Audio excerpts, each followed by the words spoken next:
नमस्कार दोस्तों, स्वागत है आप सभी का पीयू द ऑक्सफोर्ड की यूट्यूब चैनल पे। तो कल पाटलिपुत्र यूनिवर्सिटी का है जो अप्लाई डेट स्टार्ट हो गया था, लेकिन वो स्टार्ट हुआ नहीं था। बस डेट दिया हुआ था कि 10 तारीख से स्टार्ट हो जाएगा। हम लोगों ने कल बहुत चेक किया, लेकिन एप्लीकेशन है जो स्टार्ट नहीं हो पाया। हम लोगों ने अप्लाई करने का कोशिश किया था। कल है जो लगभग 12-1 बजे पोर्टल ओपन हुआ और उसके बाद हम लोग आपको इस वीडियो में बताने जा रहे हैं कि किस तरह से आपको पाटलिपुत्र यूनिवर्सिटी में अप्लाई करना है। बिहार बोर्ड और सीबीएसई दोनों स्टूडेंट को यही करना है। 2020 या फिर 2020 से पहले वाले छात्र हैं तो उनके लिए कोई समस्या ही नहीं है। 2021 वाले में अगर बिहार बोर्ड से हैं तो उनको माइग्रेशन सर्टिफिकेट अपलोड करने की ज़रूरत नहीं है, और सीबीएसई हैं तो थोड़ा वेट कीजिए, उनको भी इसी तरह से है जो फॉर्म अप्लाई करना है। देखिए, चलिए हम लोग स्टार्ट करते हैं। तो सबसे पहले हम लोग क्रोम ब्राउज़र में आ जाएंगे, जिसे हम लोग आए हुए हैं अभी, और उसके बाद यहाँ पे क्लिक करेंगे और पाटलिपुत्रा यूनिवर्सिटी अप्लाई ऑनलाइन लिखेंगे। देखिए, मैं यहाँ पे पहले से लिखा हुआ हूँ, मैंने सर्च किया था तो सर्च बार में बता दे रहा है। तो चलिए इस पर क्लिक कर देते हैं। इस पर क्लिक करने के बाद जो अगला पोर्टल आपको सामने दिखेगा वो है इस तरह का, एडमिशन 2021 पाटलिपुत्रा यूनिवर्सिटी पटना। इस पर आपको क्लिक करना है। जैसे ही आप क्लिक कीजिएगा इस तरह का पोर्टल आ जाएगा। देखिए, यहाँ पे लिखा हुआ है UG admission application BA BSc BCom. यहाँ पे बीए बीएससी बीकॉम लिखा हुआ है, तो यहीं पे आपको है जो क्लिक करना है। और जैसे ही आप क्लिक करेंगे तो यहाँ पे कुछ है जो सूचना दिया हुआ रहेगा, इसको आपको पढ़ लेना है। वैसे मैं आपको समरी जैसा बता देता हूँ। देखिए, इसमें लिखा गया है कि अगर आप 12वीं के जो भी चीज़ डालेंगे उसको एक बार गलती से डाल देते हैं तो फिर इसको दोबारा नहीं एडिट कर सकते हैं, वो डिलीट करना ही पड़ेगा आपको। मतलब आपका पूरा फॉर्म ही डिलीट करना पड़ेगा। उसके बाद 10th वाला में है कि रोल कोड और रोल नंबर दोनों दिया हुआ है, तो आपको रोल नंबर डालना है रोल कोड के जगह पे। उसके बाद कैंडिडेट हु है पास्ट इंटरमीडिएट इन 2021 में जो है पास किए हैं, तो मैंने पहले ही बताया था माइग्रेशन सर्टिफिकेट अपलोड करना अनिवार्य नहीं है। उसके बाद क्या है, तो उसमें के बाद ये है कि अगर आप 12th में अगर सीबीएसई से हैं और मैथ और साइंस दोनों लिए हुए हैं, मैथ और बायोलॉजी दोनों लिए हैं, और अब चाहते हैं कि आप बायोलॉजी से करें, बायोलॉजी अगर एक्स्ट्रा लिए हुए हैं और चाहते हैं कि 12th में के बाद हम लोग जो ग्रेजुएशन है जूलॉजी और बॉटनी होता है, तो अब जूलॉजी से या फिर बॉटनी से करें, तो आपको वहाँ पे बायोलॉजी का नंबर डालना होगा। ये नहीं कि मैथ का भी है। 6 सब्जेक्ट का नहीं डालाएगा, सिर्फ 5 ही सब्जेक्ट का डालना है। या डालना है तो मैथ का डालिए, नहीं तो बायोलॉजी का डालिए। ये बात बताया गया। उसके बाद क्या क्या आपको भरना है, तो father's mother's name, religion category, sub category, minority category, economical. अगर ईडब्ल्यू से हैं तो ईडब्ल्यूएस डालिए, डोमिसाइल डालिए, डोमिसाइल सर्टिफिकेट नंबर कन्फर्म जरूरी नहीं है, आधार नंबर डाल सकते हैं, परमानेंट एड्रेस, करस्पॉन्डेंस है, और फिर आपका 10वां और 12वां में मार्क्स क्या है। उसके बाद सब्जेक्ट वाइज मार्क्स और कॉलेज और कोर्स चुनना है आपको। तो यही पूरा प्रोसेस है जो हम लोग स्टार्ट से लास्ट तक करेंगे। देखिए, सबसे पहले उसको क्लिक कर दीजिएगा कंटिन्यू पे। तो उसके बाद इस तरह क्या आएगा, इसमें आपको क्या क्या भरना है। तो इसमें बोर्ड भरना है, 12th कब पास किए, रोल नंबर क्या है, रोल नंबर को कंफर्म करना है। उसके बाद डिक्लेयर करना है कि मेरे ऊपर कोई भी चार्जेस वगैरह नहीं है। उसके बाद कैप्चा भरना है। तो मैं सारी चीज़ों को एक ही बार में भर देता हूँ। देखिए, हमने 12th का पासिंग सर्टिफिकेट के बारे में भर दिया। आपका यहाँ 12th का एग्जामिनेशन रोल नंबर डाल देना है, और उसके बाद फिर रोल नंबर आपको दोबारा डाल देना है। उसके बाद डिक्लेरेशन सर्टिफिकेट है, डिक्लेरेशन करना है, और यहाँ पे आपको जो कैप्चा कोड है डाल देना है और प्रोसीड टू फॉर्म करना है। देखिए, मैंने सब कुछ कर दिया है, प्रोसीड टू फॉर्म कर देता हूँ। जैसे ही आप प्रोसीड टू फॉर्म करेंगे, अगर कुछ गलतियाँ होगी तो यहाँ पे बता दिया जाएगा। अब मैं देखता हूँ तो यहाँ पे बोर्ड है जो हट गया था, सीबीएसई बोर्ड, मैं वहाँ पे कर दे रहा हूँ दोबारा, और उसके बाद डिक्लेयर कर दे रहा हूँ। जैसे ही डिक्लेयर कीजिएगा आपका इस तरह का आ जाएगा। आप इसको यस प्रोसीड टू फॉर्म कर देना है। आपको रोल नंबर यहाँ पे मिला लेना है कि आपने जो डाला है वो सही डाला है कि नहीं डाला है, और उसके बाद फिर आपको प्रोसीड टू फॉर्म कर देना है। यस, मैंने उसको प्रोसीड कर दिया। आप कैंडिडेट नेम डालना है, उसके बाद फादर्स नेम डालना है। इसको मैं दिखा देता हूँ आप सभी को पहले अच्छे से। फादर्स नेम, फिर mother name, date of birth, gender, religion, category. उसके बाद सब कैटेगरी, अगर आपका कोई सब कैटेगरी है तो इस ज़्यादातर सभी स्टूडेंट का नॉन एप्लीकेबल ही डालना यहाँ पे रहता है, और मैं आपको बता दूंगा क्या करना रहता है। उसके बाद डोमिसाइल डालना है।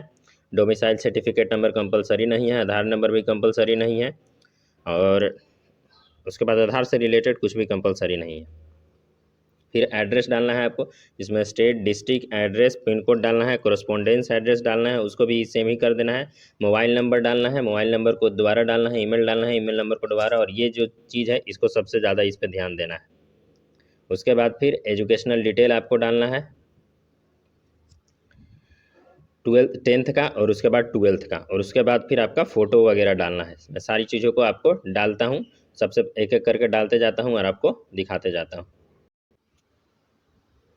देखिए यहाँ पे है कैंडिडेट नेम हम भर दिए हैं, उसके बाद फादर्स नेम भी भर दिए हैं, मदर्स नेम भर दिए हैं, उसके बाद डेट ऑफ बर्थ में आपको है जो इस तरह से सेलेक्ट करना होगा। यहाँ पे तीनों चीज़ दिया हुआ है। सबसे पहले आप ये मंथ सेलेक्ट कर लीजिएगा, फिर ईयर सेलेक्ट कर लीजिएगा, फिर डेट सेलेक्ट कर लीजिएगा। तो डेट ऑफ बर्थ हो गया। उसके बाद फिर जेंडर आपको डालना है, फिर रिलीजियन यानी धर्म डालना है, फिर कैटेगरी आपका डालना है। और सब कैटेगरी में जैसे कि आप अगर विजुअली हैंडीकैप्ड हैं, जैसे आपको सुनने की बीमारी है या फिर देखने की बीमारी है, तो इन सब चीज़ों को इसमें आप डाल सकते हैं। नहीं तो आपको है जो इसमें नोट अप्लीकेबल डाल देना है। देखिए जैसे मैंने नोट अप्लीकेबल पे क्लिक कर दिया। उसके बाद आ जाता है नीचे डोमिसाइल, तो डोमिसाइल में बिहार आपको डाल देना है। सर्टिफिकेट नंबर डालने की ज़रूरत नहीं है, आधार नंबर भी कंपलसरी नहीं है, आप इसमें भर सकते हैं। जैसे कि आधार नंबर में आप इसको भर दीजिए यस, अगर यस भरते हैं तो फिर आपको आधार नंबर डालना पड़ेगा, तो मैं डाल देता हूँ। आधार नंबर यहाँ पर डाल दिया गया। और उसके बाद फिर आपको नीचे आ जाना है। नीचे आपको डालना है स्टेट, तो बिहार, डिस्ट्रिक्ट पटना, एड्रेस में डाल देना है। मैं ज़्यादा कुछ नहीं डाला हूँ क्योंकि मुझे ये फॉर्म अपने लिए नहीं भरना है, मैं आप सभी के लिए बस भर रहा हूँ कि आपको किस तरह से भरना है ये पता चल सके। उसके बाद फिर पिन कोड आपको डाल देना है, पिन कोड है जो ज़रूरी है आपको डालना है। उसके बाद क्या कर देना है कि आपको ये copy the same permanent address, इस पर क्लिक कर देना है, क्योंकि इससे ज़्यादा कुछ फर्क पड़ता ही नहीं है आपका कोरोस्पोंडेंस एड्रेस और परमानेंट एड्रेस। तो कोरोस्पोंडेंस एड्रेस में बस यहाँ पे ये copy if the permanent address is, यही अगर परमानेंट है तो इस तरह के आपको क्लिक कर देना है यहीं पे, और आपका यहाँ सब कुछ भरा जाएगा। उसके बाद आता है मोबाइल नंबर, तो मोबाइल नंबर आपको भरना है ध्यान से। तो और उसके बाद मोबाइल नंबर दोबारा भरना है, फिर ईमेल आईडी भरना है, फिर ईमेल आईडी दोबारा भरना है। इस चारों चीज़ को बहुत ध्यान से भरिएगा, क्योंकि जितना भी नोटिफिकेशन वगैरह आता है मोबाइल नंबर और ईमेल आईडी पे ही आता है। उसके बाद नीचे आते हैं, तो नीचे है जो 10th का डालना रहता है, तो 10th में पासिंग ईयर डाल देना है, फिर कौन सा बोर्ड है वो डालना है, फिर रोल नंबर डालना है, मैक्सिमम मार्क्स और आपको कितना आया है वो डालना है। उसी प्रकार फिर नीचे 12th में भी डालना है। 12th में कुछ चीज़ें पहले से ही भरी रहेगी, पासिंग सर्टिफिकेट जो आपके पहले भरे थे। उसके बाद कौन से बोर्ड से हैं, फिर उसके बाद रोल नंबर क्या है, और आपको क्या डालना रहेगा, मैक्सिमम मार्क्स और आपको कितना आया है। और इसमें ये भी पूछा हुआ रहता है नीचे कि 12th में आप मार्क्स में मैथ लिए हैं या नहीं लिए हैं, तो आप अगर मैथ लिए हैं तो यस कीजिएगा, मैंने लिया है तो यस कर दिया। उसके बाद जो सबसे इम्पोर्टेंट आ जाता है ये फ़ोटो, आपको फ़ोटो रहना चाहिए और सिग्नेचर रहना चाहिए। तो फ़ोटो के लिए एक ये आपको 20 KB में होना चाहिए। अब 20 KB में क्या कैसे होना चाहिए, तो एक ऐप आता है Q reduce light, play store पे जाइएगा, वहाँ पे आपको मिल जाएगा। आपको यहाँ पे एक इंटरफेस भी दिखा देता हूँ मैं उस ऐप का।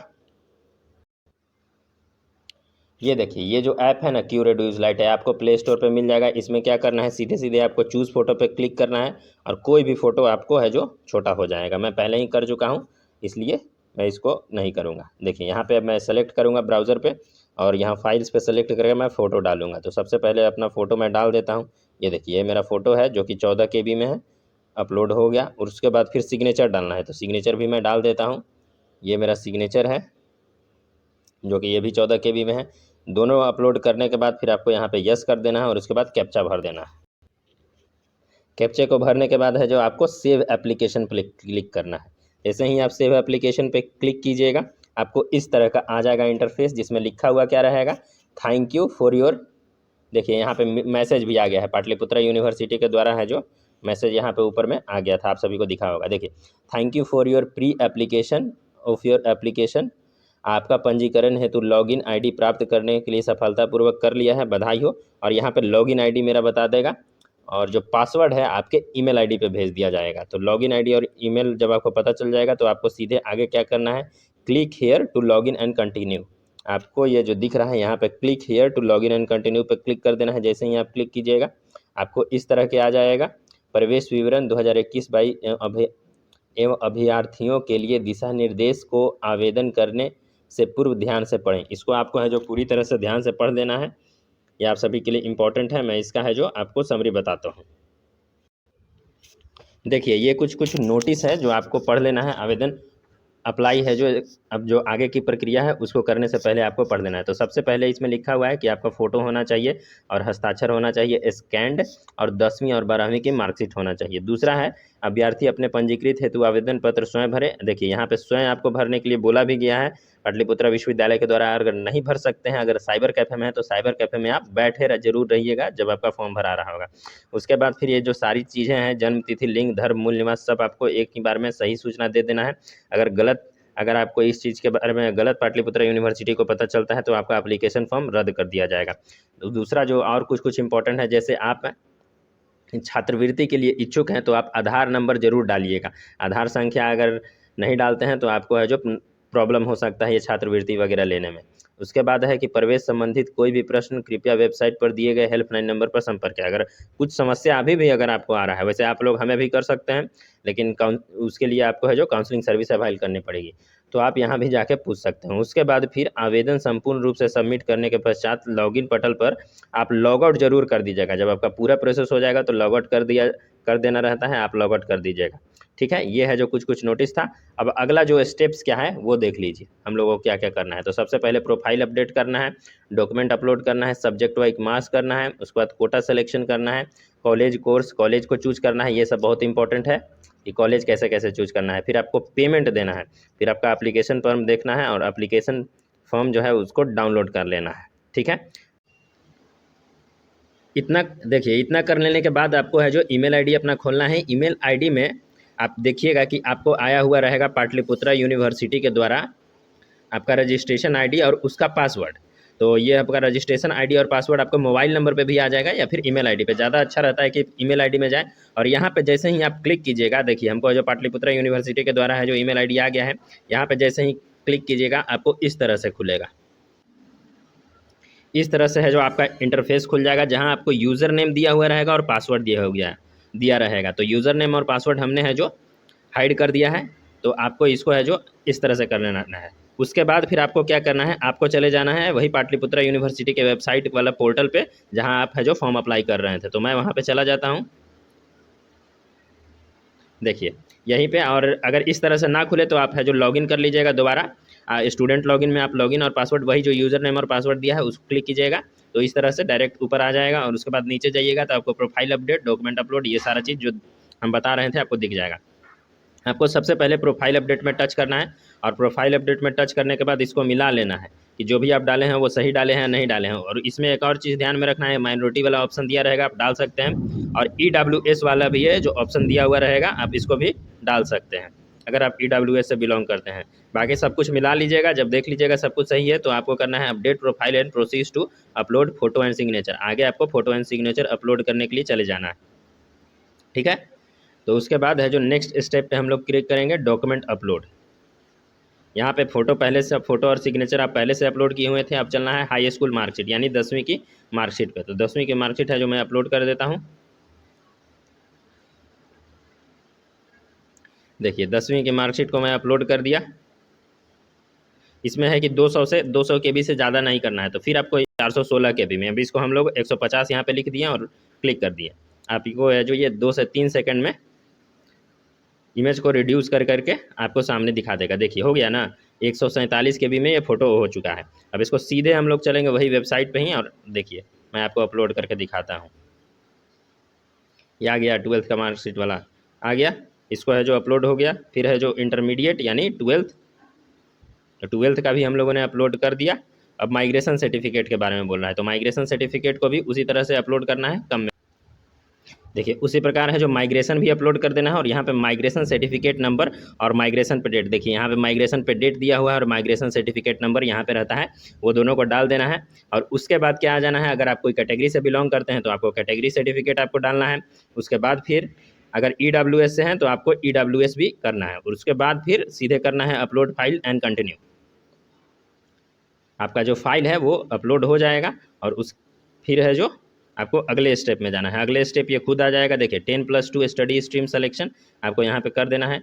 तो यहाँ पे मैं जो साइंस से किया था तो साइंस कर दिया, और उसके बाद ऑब्टेन मार्क और टोटल मार्क यहाँ पे बता दिया। अब है जो सब्जेक्ट वाइज आपको सारा मार्क्स भरना है। ठीक है, सब्जेक्ट वाइज आपको सारा मार्क्स भरना है, और अगर ग्रेस मार्क है तो ग्रेस मार्क को भी यहाँ पे भरना है। मैं इसको सारा चीज़ को भर देता हूँ। देखिए मैंने सारा सब्जेक्ट है जो भर दिया, physics, chemistry, mathematics, English, Hindi, ये 5 सब्जेक्ट मैंने लिया था। मैंने एक्स्ट्रा में कोई सब्जेक्ट नहीं लिया था, तो अगर आप एक्स्ट्रा में लिए हैं तो आप यहाँ पे एक्स्ट्रा भी भर सकते हैं। उसके बाद ये मैक्सिमम मार्क अपने आप आ जाता है, और आप जो ऑब्टेन किए हैं इसको यहाँ पे रखना है। ध्यान रखना है कि आप जो टोटल मार्क जोड़े हैं और यहाँ पे अपलोड किए हैं वो मार्क अलग अलग नहीं होना चाहिए। ये सबको अगर हम लोग जोड़ें ये सारा मार्क्स को जोड़े तो आपने टोटल जो ऑब्टेन किया है लिखा था ऊपर में वो मिलना चाहिए। अगर ग्रेस मार्क्स है तो यहाँ पे कुछ ग्रेस मार्क है तो यहाँ पे डाल दीजिए इतना ग्रेस मार्क मिला है, अगर नहीं है तो save and continue for quota application. ठीक है, कोटा एप्लीकेशन पे क्लिक करेंगे, यहाँ पे आ जाएगा नेक्स्ट स्टेप में देखिए हम लोगों को क्या करना है, इसमें कॉलेज और कोर्स और कॉलेज को सेलेक्ट करना है। तो ये जो स्टेप है ये सबसे इंपॉर्टेंट स्टेप है, ठीक है, क्योंकि इसी से आपको है जो कौन सा कोर्स मिलेगा ये डिसाइड होगा और कौन से कॉलेज में आपका एडमिशन होगा ये डिसाइड होगा। ये दोनों चीज़ों भरने के लिए आपको ध्यान से पहले ही सोच लेना है कि कौन सा कोर्स आपको चूज़ करना है। दो कोर्स आपको यहाँ पे दो कोर्स मिनिमम अप्लाई करना है, जैसे बीए बीएससी और बीकॉम है ना, तो आप बीए बीएससी कर लें या फिर बीएससी बीकॉम कर लें या फिर बीए और बीकॉम कर ले, दो कोर्स आपको सेलेक्ट करना ही होगा। और आपको 20 कॉलेज सेलेक्ट करना है। 20 कॉलेज में भी क्या ध्यान में रखना है, तो आपको 10 जो है कॉन्स्टिट्यूएंट कॉलेज आपको सेलेक्ट करना है। अब कॉन्स्टिट्यूएंट कॉलेज कौन सा होगा, तो इसी में जब हम कॉलेज सेलेक्ट करेंगे वो आपको मैं दिखा दूंगा। तो देखिए सबसे पहले ऑनर्स हम लोग सेलेक्ट कर लेते हैं। तो ऑनर्स में ऑनर्स होता है और एक जनरल को टाइप का कोर्स होता है। तो ऑनर्स आप सेलेक्ट कर लीजिए, उसके बाद बीए हिस्ट्री सेलेक्ट कर लिया है मैंने, सब्जेक्ट भी आपको हिस्ट्री सेलेक्ट कर लिया है मैंने, डिस्ट्रिक्ट पटना डालना है और कॉलेज देखिए कॉलेज कैसे चुनना है। तो कॉलेज में ये आपको दिख रहा है ना CONS, इसका मतलब कॉन्स्टिट्यूएंट कॉलेज है। मिनिमम आपको ये 10 डालना है और पूरे मिला करके आपको है जो 20 कॉलेज डालना है। तो एन कॉलेज जैसे कि देखिए एन कॉलेज हो गया कॉन्स्टिट्यूएंट कॉलेज है, कॉलेज ऑफ कॉमर्स है जो कॉन्स्टिट्यूएंट कॉलेज है। और ये सब कॉलेज कॉलेज से रिलेटेड एक हमारा वीडियो बना हुआ है कि top 5 college of Pataliputra University. अगर आप पटना में आके SSC ये सब रेलवे वगैरह तैयारी करना चाहते हैं, बैंकिंग का तैयारी करना चाहते हैं, तो आप सभी के लिए पटना में जो N college college of commerce है जो बेस्ट कॉलेज है। अगर आप लड़की हैं तो JD वोमेंस कॉलेज में आपको अप्लाई करना है। तो हमने है जो पहले ही सारे कॉलेज भर के रख दिया है। कॉन्स्टिट्यूएंट कॉलेज मिनिमम हमने 10 भरा है और बाकी जो कॉलेज है उसको मिला करके हमने 22 कॉलेज लगभग में भर दिया है। आपको है जो मिनिमम 20 कॉलेज भरना है, ठीक है। तो हमने पहले ही भर दिया है, देखिए कॉलेज सेलेक्ट कर लिया है। सबसे पहले N college college of commerce, बाकी है जो कोई कोई कॉलेज है जो हम लोगों ने भर दिया है। चूँकि हम लोग अपने लिए नहीं भर रहे हैं, हम लोग आप सभी को बताने के लिए भर रहे हैं कि किस तरह से आपको हेल्प मिल सके। तो इसलिए अगर आप चैनल पर नए होंगे तो चैनल को ज़रूर सब्सक्राइब कर लीजिएगा ताकि हमें मोटिवेशन मिले, इस तरह की वीडियो हम लोग बनाएं, मेहनत करते रहें, ठीक है। सब्सक्राइब जरूर कर लीजिएगा। देखिए अब उसके बाद है जो सेलेक्ट कर लिया हमने कॉलेज, अब यहाँ पे सेव एंड कंटिन्यू का ऑप्शन आपको दिख रहा है, इस पर क्लिक करना है। जैसे ही आप सेव एंड कंटिन्यू पे कर जाएंगे तो अगला जो स्टेप है ये आपका जो ये भी एक इम्पॉर्टेंट स्टेप है और आपको अप्लीकेशन फ़ी पेमेंट करना है, ठीक है। Your application is almost finished, यहाँ पे लिख देगा आपका एप्लीकेशन पूरी तरह से लगभग में हो चुका है। अब आपको पेमेंट करना बस बाकी रह गया है। यदि आपके बैंक से खाते से राशि कट गई है अथवा भुगतान सफल होने का मैसेज मिला है परंतु फॉर्म में भुगतान अपडेट नहीं हुआ है तो पुनः भुगतान 24 घंटे के बाद करें और जो आपका कटा हुआ बैलेंस था वो आपको है जो वापस कर दिया जाएगा बैंक की तरफ से। देखिए हमको 300 है जो फीस है और यहाँ पे भरना है और पासवर्ड वहाँ पे डाल देना है जो हम लोगों को पासवर्ड दिया गया था। और उसके बाद जैसे ही आप पासवर्ड यहाँ पर डालेंगे आपको प्रोसीड टू पेमेंट पे क्लिक कर रहा है। तो पासवर्ड डाल के हम प्रोसीड टू पेमेंट, पासवर्ड है जो हमने डाल दिया, आप प्रोसीड टू पेमेंट पे जाते हैं। तो देखिए ये जो पेमेंट लिंक स्टार्ट हो गया है। तो पेमेंट दो तरीके से होता है। सबसे पहले हम देखिए यहाँ पे लिख दिया ना पाटलिपुत्रा यूनिवर्सिटी को पे कर रहे हैं कितना, तो 300। दो तरीके से कर सकते हैं, कार्ड से और UPI से। मेरे हिसाब से आप कार्ड से कीजिए क्योंकि कार्ड से ज़्यादा अच्छा रहता है। UPI से कभी कभी फंसता है, ऐसा नहीं कि UPI से हमेशा फंस जाता है। UPI यानी गूगल पे, फ़ोनपे या फिर आप पेटीएम, ये सब जो आपका UPI ID है उसके थ्रू कीजिए या फिर आप है जो कार्ड से पेमेंट कीजिए। कार्ड से पेमेंट करना थोड़ा जिदी होता है, ईजी होता है। यहाँ पे आपको कार्ड नंबर आपका डालना रहता है, कार्ड होल्डर नेम डालना रहता है, मंथ और CIV नंबर है। और उसके बाद पे नाउ पे क्लिक करेंगे तो आपका जो फ़ोन नंबर रजिस्टर रहता है उसी से आपका पे हो जाता है, आप सभी को पता ही होगा। और ये नहीं करना है तो आप सीधे आप फ़ोनपे के या फिर गूगल पे के थ्रू भी कर सकते हैं। देखिए UPI ID में दिया हुआ है, ऑप्शन दिया हुआ है गूगल पे या फिर फ़ोनपे, तो आप इससे है जो आप अपना कर सकते हैं। उधर UPI ऐप भी यहाँ पे दिया हुआ है लेकिन उसको रजिस्टर करना पड़ेगा आपको। जैसे कि आपका हो गया पेटीएम और भीम UPI या फिर अमेजन पे जो है, इससे भी आप पेमेंट कर सकते हैं। तो इससे आपका पेमेंट होगा इस तरह से। मैं यहाँ पे पेमेंट नहीं करूँगा, आप जब अप्लाई कीजिएगा तब आप पेमेंट कर दीजिएगा। तो मैं पीछे चलता हूँ। देखिए जो एप्लीकेशन फ़ी पेमेंट का हो, जब आप 300 पेड कर देंगे तो आपका एप्लीकेशन शो करेगा और उसके बाद फिर डाउनलोड एप्लीकेशन शो करेगा। तो आपको है जो एप्लीकेशन एक इस तरह से बना रहेगा जिसमें यहाँ पे फ़ोटो रहेगा, आप जो भी डिटेल डालने रहेंगे वो सारा चीज़ दिए हुए रहेगा। यहाँ पे सिग्नेचर भी आपका दिया हुआ रहेगा और इसको है जो आपको डाउनलोड करना है, इसको संभाल करके रखना है क्योंकि इसी के द्वारा फिर आगे चल के आपका है जो एडमिशन होगा और जहाँ भी जिस भी कॉलेज में एडमिशन होगा तो वहाँ आपका एप्लीकेशन फॉर्म जरूर मांगेगा। तो यहाँ से पर आपका हमारा जो पाटलिपुत्रा यूनिवर्सिटी का किस तरह से आपको अप्लाई करना है, मोबाइल से 50 रुपया और 100 रुपया बचाना है। मिनिमम है जो 50 रुपया लिया जाता है और मैक्सिमम 100 रुपया लिया जाता है फॉर्म भरने के लिए आपको साइबर कैफ़े में। तो हम लोगों ने ये आपको बता दिया कि किस तरह से आपको मोबाइल से ही फॉर्म अप्लाई करना है और अपने पैसे को 50 से 100 रुपये को बचा लेना है। आशा करता हूँ आपको वीडियो है जो बहुत ही पसंद आई होगी, और पसंद आई होगी तो सब्सक्राइब जरूर कर दीजिए, क्योंकि इस वीडियो के लिए तो हम लोगों ने खासकर बहुत ज़्यादा मेहनत किया है। ठीक है, हर एक छोटी से छोटी चीज़ों को देखा है। हम लोगों को प्रॉब्लम हो रही थी, कॉन्स्टिट्यूएंट कॉलेज हम लोगों ने 10 नहीं डाला था तो उसमें प्रॉब्लम हो रहा था, फिर हम लोग उसको ध्यान से पढ़ें। बाकी जितने भी पॉइंट दिया गया है वो सब चीज़ को ध्यान से पढ़ें, और पूरी तरह से आपको हम लोग अच्छे से समझा दिए हैं कि किस तरह से आपका है जो अप्लाई करना है। तो चैनल को सब्सक्राइब जरूर कर लीजिए ताकि हमें मोटिवेशन मिले। आज के वीडियो में इतना ही, बाकी आपको जो भी प्रॉब्लम होगा कमेंट सेक्शन में बताइए, उसके लिए वीडियो अपलोड कर दिया जाएगा। चलिए धन्यवाद, आपका दिन मंगलमय हो।